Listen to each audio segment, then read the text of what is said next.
बिस्मिल्लाहिर्रहमानिर्रहीम। अस्सलाम वालेकुम नाज़रीन, आप यूट्यूब चैनल देख रहे हैं। मैं इमरान खान हूँ। ये एक कामयाब और बाकमाल किस्म का जलसा था जो पाकिस्तान तहरीक-ए-इंसाफ ने किया। और एक बात तो क्लियर हो गई है कि इमरान खान साहब की कॉल जो है वो अभी तक कारकुनों में काम कर रही है। दूसरी बात जो है वो ये कि जो रिपोर्टर्स थे ग्राउंड पे, उन्होंने बताया कि लोगों की दिलचस्पी इस बात में थी कि इमरान खान ने बुलाया तो हम इमरान खान के बुलाने पर आए हैं। हमें कोई लायामल दिया जाए और बताया जाए कि इमरान खान साहब की आज़ादी कैसे मुमकिन होगी। लोगों को जो ऑपरेशन खैबर पख्तूनख्वा में हो रहा है उस पर बहुत गम गुस्सा था। मादनियात के कब्जे के हवाले से लोगों के बड़े सवालात थे। ये वो सारी चीज़ें हैं जिन पे इमरान खान साहब भी बात करते रहते हैं और लोग उन्हीं चीज़ों के साथ जलसे में आए थे। लोगों को वहाँ मौजूद क़यादत में और उनकी तकरीरों में ज़्यादा दिलचस्पी नहीं थी।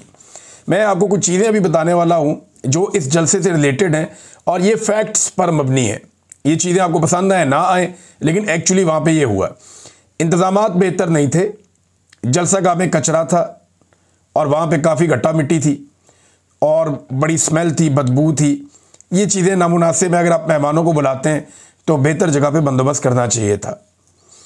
एक और चीज़ ये है कि पंजाब की शमूलियत हैरान कुन हद तक ज़्यादा थी। कुछ सहाफ़ियों ने मुझे यहाँ तक क्लेम किया कि अगर हम ज़्यादा ना बोलें तो आधे लोग तो पंजाब से आए हुए थे और ये बहुत बड़ी तादाद है। इस पे आलिया हमजा साहिबा का जो है वो बड़ी कोशिश है उनकी, अगर इतनी बड़ी तादाद में लोग पंजाब से पहुंच गए हैं तो। और अडयाला जेल में भी पंजाब से ही ज़्यादा लोग आजकल जा रहे हैं। रावलपिंडी में अडयाला जेल है, बहुत लोग वहाँ पहुँच जाते हैं। तो पंजाब की शमूलियत हैरान कुन हद तक ज़्यादा थी। कई किलोमीटर तक सड़कों पर लोग मौजूद थे और इसकी वीडियोस बाकायदा लोगों ने डाली हैं। बल्कि एक वीडियो मैं देख रहा था, रज़ी ताहिर साहब ने उसको सोशल मीडिया पे लगाया। उसमें लगभग 1 किलोमीटर की वॉक है जलसागाह तक और उस वॉक के अंदर हर तरफ बहुत बड़ी तादाद में लोग चल फिर रहे हैं जो जलसागाह की तरफ जा भी रहे हैं, आ भी रहे हैं। अलीमा खानम अपने भाई का बयान पहुंचाने की हद तक मुतहरिक रहती हैं और ये अपने भाई का बयान पहुंचाना कोई मरूसी सियासत नहीं है। अलीमा खानम ने ना तो कोई मेरी दानिश में कोई वज़ीर आला बनना है, ना वज़ीर आज़म बनना है और ना कोई वफाकी या सूबाई वज़ीर बनना है, ना वो गवर्नर बनने में दिलचस्पी लेंगी। उनकी दिलचस्पी सिर्फ अपने भाई का पैगाम इमरान खान साहब को फॉलो करने वाले लोगों तक पहुंचाना है। और ये कोई मरूसी सियासत नहीं है। मरूसी सियासत वो है जो गिलानियों के बच्चे, शरीफों के बच्चे, जरदारियों के बच्चे करते हैं, वो मरूसी सियासत कहलाती है। अब यही पैगाम अलीमा खानम जो है वो स्टेज पे जाके पहुंचा सकती थी, क्योंकि इस जलसागाह में जिसे सबसे ज़्यादा इज्जत दी लोगों ने वो अलीमा खानम थी। जो हसनैन रफ़ीक है, मेरी उनसे रिपोर्ट ही, उन्होंने कहा जी मेरे सामने वो आई हैं और जिस तरह लोगों ने उनको सर आंखों पे बिठाया खैबर पख्तूनख्वा में जलसागाह में, वो कहते जी इसकी कोई मिसाल नहीं मिलती। फिर जितना खुलकर अलीमा खानम बात करती हैं उतना कोई और करता भी नहीं है ना। वो बहुत खुल के साफ बात करती हैं कि मेरे भाई ने ये कहा, ये मैंने आवाम तक पहुंचा दिया। तो उन्हें मौका मिलना चाहिए था या उन्हें खुद चाहिए था। अब यानी वो तो यही कह रही हैं कि जी मैं स्टेज पे नहीं जाना चाहती, मेरा सियासत में ताल्लुक़ नहीं है, मेरी ड्यूटी अपने भाई के लिए है। तो सियासत के ऊपर पाबंदी भी नहीं हो सकती। हर शहरी को ये हक़ हासिल है कि वो सियासत करे। हाँ, जिन्होंने हलफ लिया हुआ है कि वो सियासत में हिस्सा नहीं लेंगे उनको नहीं लेना चाहिए, लेकिन हर शहरी को सियासत में हिस्सा लेना भी चाहिए और उसका ये हक़ भी है। और अगर अलीमा खानम अपने भाई का पैगाम पहुंचाती तो कुछ गलत नहीं था, लोगों के लिए वो बड़ा पॉजिटिव होता। बहरहाल ये उनकी पार्टी का अपना फैसला है। एक चीज़ और है कि कोई सरप्राइज़ या लायामल जिसके बारे में दावा किया था अली अमीन गंडापुर साहब ने कि मेरे पास सरप्राइज़ भी है और मैं कोई लायामल भी अनाउंस करूँगा कि अब करना क्या है, तो ऐसा कोई अनाउंसमेंट नहीं हुआ। कोई लाइन ऑफ एक्शन कारकुनों को नहीं दिया गया जिसकी वजह से कारकुनों में कुछ मायूसी थी। फिर कई लीडर जो हैं वो स्टेज के ऊपर आए तो अवाम ने नीचे से रद्द-ए-अमल भी दिया। ऐसी बहुत सारी वीडियोज़ हैं, मैं आपको दिखा भी सकता हूँ, लेकिन नामुनासिब है। जिसमें कुछ सहाफ़ियों ने रिपोर्ट किया, यानी मोहम्मद फ़हीम साहब ने कहा कि हुल्लड़बाजी हुई, बहुत नारेबाजी हुई और कारकुन जाना शुरू हो गए। अली अमीन गंडापुर साहब की तकरीर चल रही थी, कुछ और लोगों की लोग जो है वो पंडाल में से जूते उठा रहे थे। तो बहुत अजीब चीज़ें भी हमने वहाँ पर देखी जो नामुनासिब है। लेकिन ये पब्लिक का रद्द-ए-अमल क्यों आ रहा है, ये तो क़यादत अच्छी तरह जानती है कि लोग क्यों मायूस हो रहे हैं पाकिस्तान तहरीक-ए-इंसाफ की उस क़यादत से जो इमरान खान साहब के नाम पे इक़्तिदार में आई है। जानदार तकरीर किसकी थी पूरे जलसे के अंदर तो एक बड़ी जानदार तकरीर जुनैद अकबर साहब ने की। उन्होंने कहा जी मुझे अपने इदारों पे फ़ख्र है, मगर क़यादत के हवाले से जो इदारों की क़यादत है उनसे वो प्रॉब्लम्स हैं, वो बता भी रहे थे। उन्होंने कहा जी हमारे शहीदों को शहीद नहीं मानोगे तो मैं आपके शहीदों को शहीद नहीं मानूंगा। फिर असद कैसर साहब ने बड़ी एक तगड़ी तकरीर की, सलमान अकबर राजा साहब की अच्छी थी, और फिर भी ज़्यादातर ऐसा लगता था कि लोग यहाँ पे आए थे सिर्फ इमरान खान की कॉल के ऊपर, किसी और के लिए नहीं आए थे। फिर इमरान खान साहब अब क्या कहेंगे इस जलसे के बारे में आपको पहले बता देता हूँ। देखिए, there is no other option. Imran Khan के लिए यही एक ऑप्शन है कि लोग क्योंकि बहुत बड़ी तादाद में आए उनके बुलाने पर और सारा मीडिया इसकी गवाही दे रहा है, तो इमरान खान साहब को कौम का शुक्रिया ही अदा करना होगा कि पेशावर में कामयाब जलसा करने पर इमरान खान साहब कौम का शुक्रिया अदा करेंगे, क्योंकि लोगों को मजबूत रखना, उनको हौसला देना ये लीडर की रिस्पॉन्सिबिलिटी होती है और इमरान खान साहब यही करेंगे। ये नेगेटिव चीज़ें उन तक पहुंचेंगी ज़रूर, लेकिन वो इसके ऊपर कुछ कर नहीं सकते। हाँ, लेकिन ये कि हमारा काम है चीज़ों को हाईलाइट करना, जो देखना वो बताना और दिखाना, तो वो हमने आपको बताया और वहाँ जो जर्नलिस्ट मौजूद थे फील्ड में उन्होंने भी बताया। अब नाज़रीन, एक और इशू उठाया गया और ये मैं चाहता हूँ मैं आपके सामने रखूँ, बड़ा इंपॉर्टेंट इशू है। यूएई में यानी दुबई में दो कारकुनान हैं पाकिस्तान तहरीक इंसाफ के, सलमान रज़ा और जुनैद जहांगीर, ये वहाँ पे नाहक कैद हैं। इनके बारे में आवाज़ उठाई गई जलसे में और कहा गया जी 1 साल से इनको कैद रखा गया, इनकी फैमिलीज बहुत परेशान है। ये बात मुझे पाकिस्तान तहरीक इंसाफ के कुछ और लोगों ने भी बताई थी। तो मेरा एक सादा सवाल ये है कि पाकिस्तान में तो अमाराती सफ़ीर हैं और उनसे टाइम लेना कोई मुश्किल भी नहीं है। मेरे जैसा सहाफ़ी चाहे अगर पाकिस्तान में मौजूद हूँ मैं, तो मैं अमाराती सफ़ीर से मुलाकात के लिए थोड़ी सी कोशिश करूँ तो मेरी मुलाकात हो जाए, और बहुत सारे सहाफ़ी हैं उनकी मुलाकातें हो जाती हैं, सियासतदानों की मुलाकातें हो जाती हैं। तो अली अमीन गंडापुर साहब 1 साल हो गया है, उन्हें चाहिए था कि वो अमाराती सफ़ीर से मिलते और उन्हें कहते जी हमारे 2 लड़के गिरफ्तार किए हुए हैं और कोई केस भी नहीं चल रहा, कोई मामला पता ही नहीं चल रहे किधर गए वो, तो जनाब उनको रिहाई दिलवाई जाए और कोई मसला ये हल किया जाए। तो अभी तक ये मसला हल हो जाता।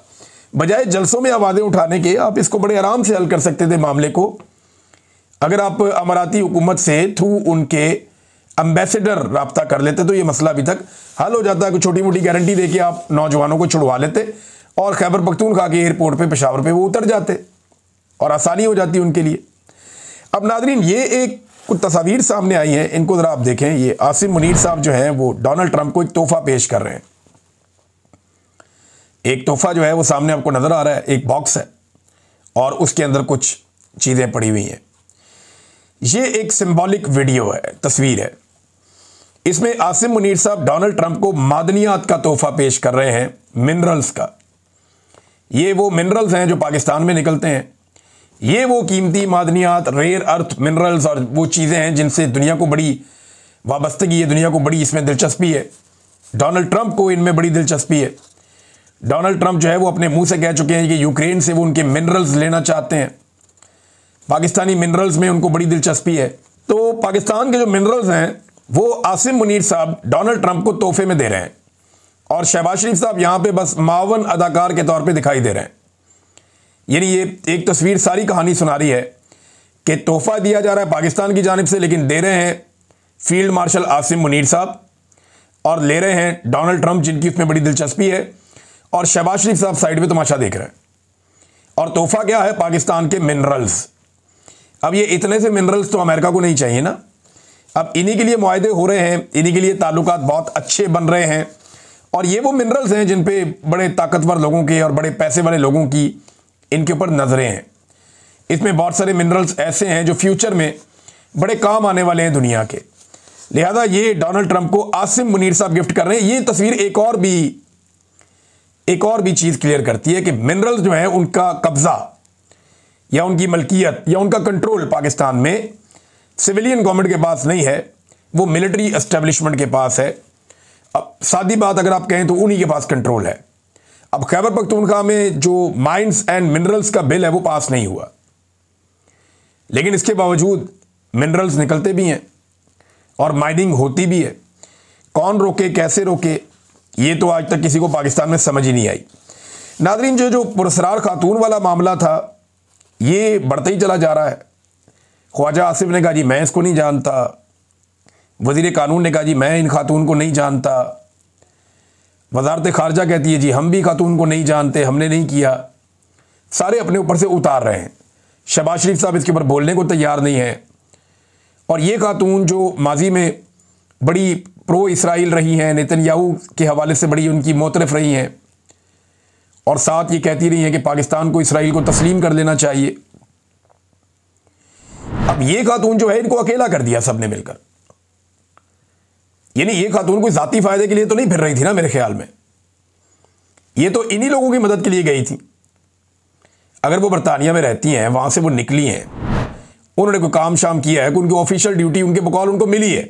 अब कोई भी नहीं मान रहा कि उनको कोई ऑफिशियल ड्यूटी दी गई है। सबने उनको एकदम अलग कर दिया, अपने से अकेला छोड़ दिया। मुश्किल वक्त आया तो कहा नहीं तुम अलग हो जाओ, अकेली हो जाओ, उन्हें अकेला कर दिया। हालांकि ये खातून ने बदतरीन हालात के अंदर, जब बहुत बुरे हालात थे पीएमएलएन के, तब भी इन्होंने पीएमएलएन का साथ दिया था और पीएमएलएन के साथ ये हमेशा खड़ी हुई थी। लेकिन आज सबने इनको डिसोन कर दिया। हालांकि इन सब के साथ इनकी तस्वीरें नवाज शरीफ के साथ भी हैं, लेकिन कोई आज उसको ओन नहीं कर रहा। ये बदकिस्मती है। वैसे इस खानदान की ये पुरानी आदत है, जो मुश्किल में आता है ये उससे दूर हो जाते हैं, जान छुड़ा लेते हैं। अब हुआ ये कि पाकिस्तान की वजारत खारजा ने भी एक मौक़िफ़ दे दिया, जनाब सानू नहीं पता। तो इस पर जो मौक़िफ़ अब आया ना, वो बड़ा इंटरेस्टिंग है। और वो अक़वाम मुत्तहिदा के सेक्रेटरी जनरल के जो तर्जुमान हैं उनसे पूछा गया तो उनका बयान आ गया। उन्होंने कहा जी कि पाकिस्तान का जो मुस्तकिल मंदूब है अक़वाम मुत्तहिदा में, उसकी दरख्वास्त के ऊपर इस खातून को ये इजाज़तनामा मिला कि ये अक़वाम मुत्तहिदा के सेशन में शिरकत करेंगी।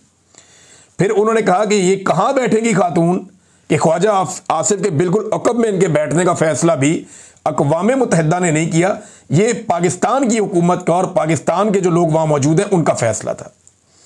अब ये वहाँ बैठी कैसे, ये फटा पड़ गया है। सारे सफाइयाँ देते फिर रहे हैं। मामला ये है कि ये इन्होंने इमरान खान साहब पे हमेशा इल्ज़ाम लगाया, यहूदी लॉबी कहते रहे, उनको प्रोपेगेंडा करते रहे, ये इसराइल का एजेंट है, ये भी कहते रहे। वो ये भी कहते रहे कि जनाब ये फ़लानी कंपनी तो फ़लाना, ये तो बहुत सारे इमरान खान साहब पे मज़हब कार्ड इन्होंने इस्तेमाल किए। आज इमरान खान ने एक लफ्ज़ भी नहीं बोला और ये सारे सफाइयाँ देते फिरते हैं। कोई गले में इसराइली रुमाल डाल के फिर रहा है, कोई जो है कोई स्टेटमेंट दे रहा है, कोई कहीं पे सफाई दे रहा है, कोई किस तरह की बात कर रहा है। सारे अपनी सफाइयाँ दे रहे हैं। हालांकि इमरान खान ने एक लफ्ज़ भी नहीं बोला। जिस इमरान खान के ऊपर ये अटैक करते थे ना कि उसको खातमुन नबीयीन नहीं कहना आता, वो इसीलिए करते थे ना, उसको कहीं और जोड़ते थे जाके। ये बड़ी बारीक वारदात डालते हैं कि इमरान खान साहब का तलफ़ुज़ ठीक नहीं है। आज ज़रा शहबाज शरीफ साहब को सुने ना, उन्होंने कुरान पाक की आयत पढ़ी है, और जिस तरह शहबाज शरीफ साहब ने कुरान पाक की आयत पढ़ी है उसमें सिर्फ एक आयत के हिस्से में 2 गलतियाँ हैं, और वो छोटी मोटी नहीं है, वो लफ्ज़ ही बदल दिया उन्होंने। लफ्ज़ कोई और था, उसको मुकम्मल तौर पे बदल दिया उन्होंने। अब वो इन्होंने इतना गलत पढ़ा है, मैं वो आपको पढ़ के भी नहीं सुनाना चाहता। लेकिन ये शहबाज शरीफ साहब ने काम किया। इसके ऊपर मौलवी भी नहीं बोलेंगे, वो दानिशवर भी नहीं बोलेंगे, और बाकी लोग भी इसके ऊपर बात नहीं करेंगे। दानिशवर नहीं, दानिशवाड़, वो भी नहीं बोलेंगे इसके ऊपर, और इसके ऊपर बिल्कुल बात नहीं करेंगे। बहरहाल ये जो खातून वाला मामला है ये काफ़ी तूल पकड़ गया, और ख्वाजा आसिफ का जो इंटरव्यू है वो उससे भी ज़्यादा तूल पकड़ गया, उससे भी ज़्यादा। यानी ख्वाजा आसिफ साहब के इंटरव्यू के बाद अब पीएमएलएन के अच्छे खासे हमायती वो पीएमएलएन पे चढ़ दौड़े और ख्वाजा आसिफ को लगातार बेइज्जत कर रहे हैं। देखिए ये हो जाता है, ख्वाजा आसिफ साहब के साथ बुरा हुआ, नहीं होना चाहिए था, लेकिन हो जाता है। उन्हें आदत पड़ी हुई हल्की हल्की गेंदों की, उन्हें आदत पड़ी हुई है पाकिस्तान के अंदर ऐसे मीडिया की जिसको वो कहते हैं नो कमेंट, वो कहता है ठीक है आगे बढ़ो यार। जिसको वो कहते हैं जिसका मैं जवाब देना नहीं चाहता, वो कहते हैं अच्छा चलो अगला सवाल करते हैं। या तो इन्हें हमेशा सहूलतकारी मिलती है, लेकिन बाहर मीडिया बड़ा ब्रूटल है, वो साफ सवाल करते हैं, जवाब मांगते हैं। इमरान खान तो मीडिया को डील कर लेता है, ये नहीं कर सकते, ना इनकी ये कैपेसिटी है। तो अब अगर बदला लेना है ना, तो एक ही तरीका बाकी रह गया, और वो तरीका ये है कि हाफिज आसिम मुनीर साहब, क्योंकि वो बहुत काबिल हैं, या फिर शहबाज शरीफ जिनको काबिलियत की बुनियाद पे जाली वज़ीर आज़म बनाया गया है, इन दोनों में से कोई एक मेहदी हसन को जाके इंटरव्यू दे और बदला ले ले। ख्वाजा आसिफ की बेइज्जती का अगर बदला लेना है तो ख्वाजा आसिफ को अपने महकमे में से, यानी वज़ीर दिफा हैं वो, तो उनके सबॉर्डिनेट हैं, उनके नीचे काम करते हैं आर्मी चीफ, उनको भेजना चाहिए या तो इंटरव्यू के लिए, या फिर शहबाज शरीफ को अपने वज़ीर की बेइज्जती का बदला लेने के लिए मैदान में आना चाहिए। और मेहदी हसन को इंटरव्यू देके हिसाब बराबर कर देना चाहिए। क्या वो लोग ये करेंगे? कर लेंगे तो बहुत बड़ी बात है। लेकिन एक चीज़ और रिपोर्ट हो रही है, पहले शहजाद अकबर साहब ने रिपोर्ट की, फिर जुनैद सलीम साहब ने रिपोर्ट की। तो शहजाद अकबर साहब ने कहा कि 2 वजीर आपस में लड़ पड़े अमेरिका में और पंजाबी में गालम गलोच हो गए। फिर जुनैद सलीम साहब ने बताया कि ये 2 लोग जो आपस में लड़े हैं ये ख्वाजा आसिफ और इसहाक डार हैं, और लड़ाई इनकी ये औरत वाले मामले को लेकर ही हुई है, खातून वाले मामले को लेकर। मेरे लिए बड़ी काबिल एहतराम है, उनके मामले को लेकर ये लड़ाई हुई है। तो जुनैद सलीम साहब ने कहा कि ख्वाजा आसिफ ने यहां तक कह दिया कि ए को लो बच्चो, मियाँ साहब को कह दिया, ए पहले ताड़े कामे दे के इन्हें ताड़ी पीठ छुड़ा घूमपिया, ये अब ताड़े पजामे दे के ताड़ी छुड़ा मारेगा, ये ख्वाजा आसिफ ने कहा। बहरहाल इस किस्म की नादरीन सूरत हाल है, वो बेचारे आपस में लड़ते फिर रहे हैं। बुरा वक्त आए ना तो फिर एक दूसरे को बुरा भला कहते हैं सब।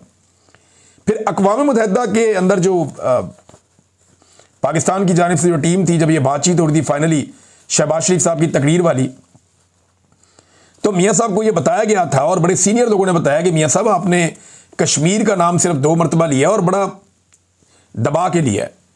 कश्मीर का मामला ज़रा उठाएं, ये पाकिस्तानियों का बड़ा इंपॉर्टेंट इशू है, वहीं से पाकिस्तानियों के सारे पानी रुक रहे हैं।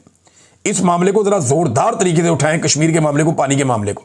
लेकिन शहबाज शरीफ साहब ने तवज्जो नहीं दी और डोनाल्ड ट्रंप का मामला 7 मरतबा उठाया, कश्मीर का 2 मरतबा, और वो भी थोड़ा सा कमज़ोर अंदाज में।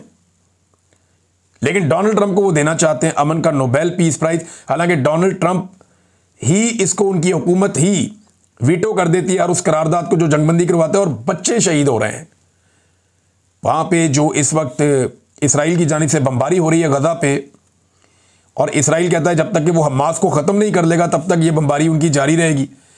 तो इस बमबारी के नतीजे में जो लोग मारे जा रहे हैं उनमें बच्चे बहुत बड़ी तादाद में, पूरी दुनिया इसके ऊपर आवाज़ उठा रही है।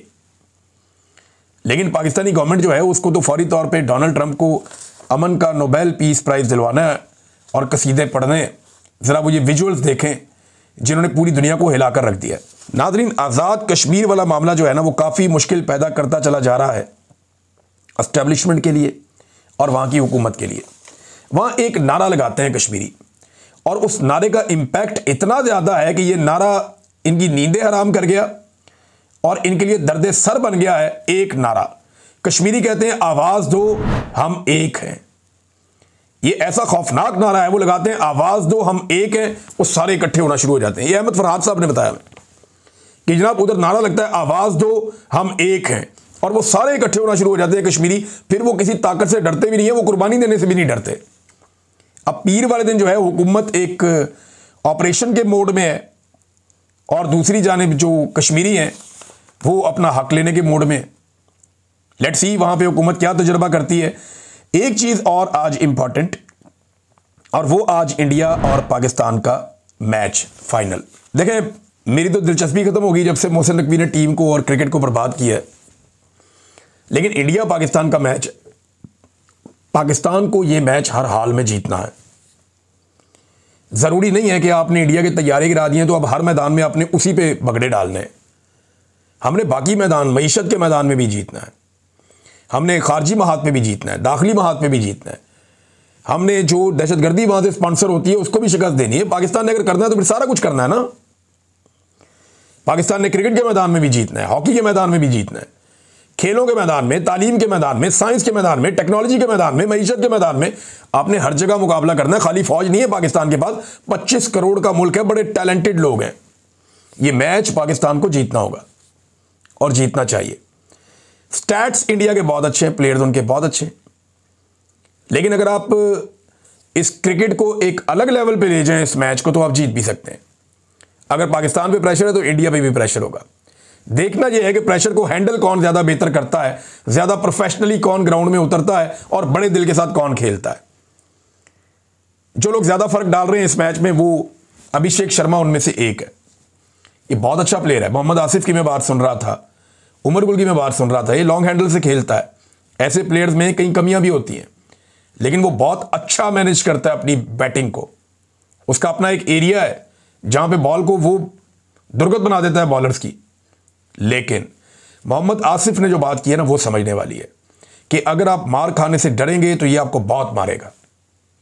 ये बहुत अच्छा बैट्समैन है, आपको इसे एक प्रॉपर लेंथ पे बॉल करना पड़ेगा, आपको विकेट में बॉल करने पड़ेंगे, आपको आगे बॉल देने से नहीं डरना, आप इससे मार खाएं लेकिन इसको आउट करें। अगर आपने इसको आउट कर लिया तो इंडिया की आधी टीम नीचे लग जाएगी।